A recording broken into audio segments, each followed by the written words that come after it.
সে সময় ট্রেনে করেই যাওয়া যেত কালীঘাট। আদ্যিকালের বেল বাজিয়ে ছুটে বেড়াতো ম্যাকলিট সাহেবের রেলগাড়িটা। আর পল্লী গায়ের মা বোনেরা ম্যাকলিওট কোম্পানির এই রেলগাড়িকে আদর করে বলতো ম্যাকলিট সাহেবের গাড়ি। সাল 1917-র 28 মে কলকাতার বুকে রেলগাড়ি চালু করল ম্যাকলিওট কোম্পানি।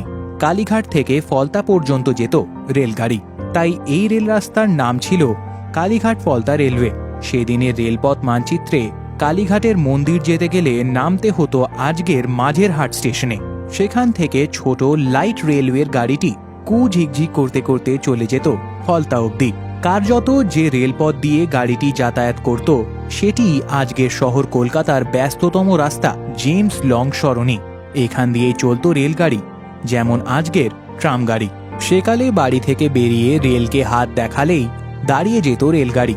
এমনকি গাড়ি থামিয়ে গার্ড সাহেবের কামরাতে তুলে দেওয়া হতো পুকুরের মাছ কিংবা মাচার লাউ।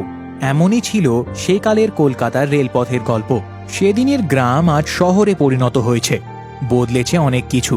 আর প্রিয় শহরের ছোট্ট রেলপথের স্মৃতি রয়ে গেছে আদর মাখা কিছু পুরনো কাঁচ নেগেটিভের ফটো প্রিন্টে।